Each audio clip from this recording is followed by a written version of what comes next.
नमः सिद्धेभ्यः। ओम नमः सिद्धेभ्यः। हम अपने सभी सच की ओर जाने वाले श्रोताओं के लिए एक बार पुनः आशीर्वाद देते हुए बताना चाहते हैं कि आवश्यकों का पूर्ण रूपेण पालन करने पर ही शुद्धोपयोग की प्राप्ति होती है। ऐसा अमृतचंद्र आचार्य श्री ने अपने ग्रंथ प्रवचन सार की टीका करते हुए उन्होंने तात्पर्य तत्वदीपिका नामक टीका के अंतर्गत लिखा है। उन्होंने ये भी कहा है कि शुभ उपयोग के सर्वज्ञ के स्थित वस्तुओं स्वरूप में अर्थात शुभ उपयोग रूप में देवशास्त्र गुरु धर्मादिक के जो शुभ उपयोग भाव निश्चल होते हैं उनका फल साक्षात पुण्य और परंपरा से मोक्ष का कारण है। ये बात 56वीं गाथा में की टीका करते हुए शुभोपयोगस्य सर्वज्ञ व्यवस्थित वस्तुषु प्रणिहितस्य पुण्योपचय पूर्वक अपनर्भव उपलम्भा। अपनर्भव उपलम्भ का अर्थ मोक्ष की प्राप्ति होती है और जो आवश्यकों का पालन नहीं करता है उसे शुद्धोपयोग की प्राप्ति नहीं होती है। इसलिए शुभोपयोग संपूर्ण आवश्यक समता, वंदना, स्तवन, प्रतिक्रमण, प्रत्याख्यान, कायसर्ग, इन 6 आवश्यकों की जिसके पूर्णता होती है, जो 6 आवश्यकों में लीन होता है उसे ही शुद्धोपयोग की प्राप्ति होती है।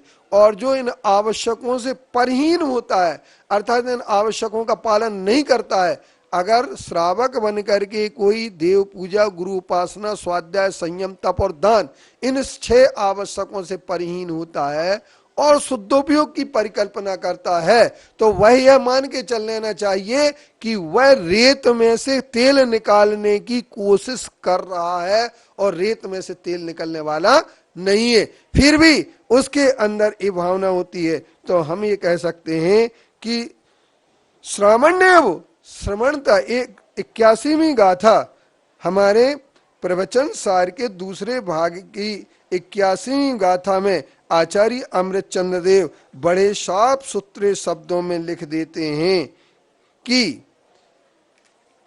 मोक्ष मार्ग जो है वह श्रामण्य के ही होता है और श्रामण्य की प्राप्ति जिसके होती है वही मोक्ष को प्राप्त करता है। यह एक बात निश्चित तौर पर एक 89 गाथा में भी मिलती है और जिस गाथा के अंतर्गत वो कह देते हैं कि श्रामण्य क्या है तो वो कहते हैं श्रामण्य उसी का नाम है जहां पर क्या हो तो वो कहते हैं मोक्ष मार्ग की एकाग्रता होती है।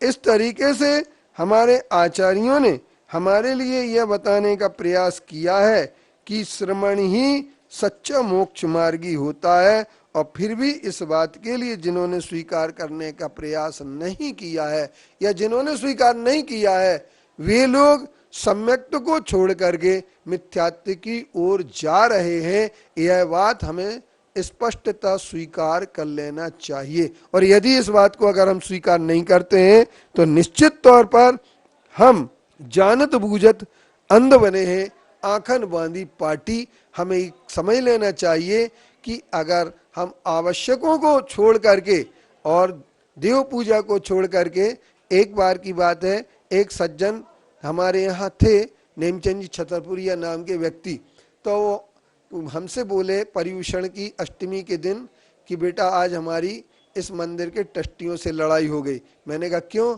बोले वो लोग कहते हैं विधान करना पड़ेगा। मैंने कहा विधान नहीं करेंगे।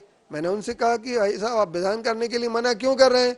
तो वो कहते हैं कि ये आश्रव का खाता है, संबंध निर्जरा का खाता नहीं है, स्वाध्याय संबंध निर्जरा का खाता है। मगर मैंने कहा जो आपने लड़ाई की या गाली आपने बोली, अपशब्द बोले, ये कौन सा खाता है? तो वो मेरी इस बात पर चुप रह गए। बोले बेटा तुम नहीं समझते हो। मैंने कहा मैं नहीं समझता, मैं जा रहा हूँ, और मैं वहां से निकल लिया। पर एक हमारी जो एक प्रवृत्ति है कि देव की उपासना के लिए पर की उपासना बता करके आगम के अपलाप करना, आगम का मजाक बनाना, यह एक अपने आप में बहुत ही गलत बात है। इस पर हमें चिंतन करना चाहिए और विचार करना चाहिए। आवश्यकों से परिहीन होने वाला, आवश्यकों को उपेक्षा पूर्वक जो करने की बात कह रहे हैं, यह तो हमारे जिन आगम के अपलाप का सबसे बड़ा आधार है। ओम शांति।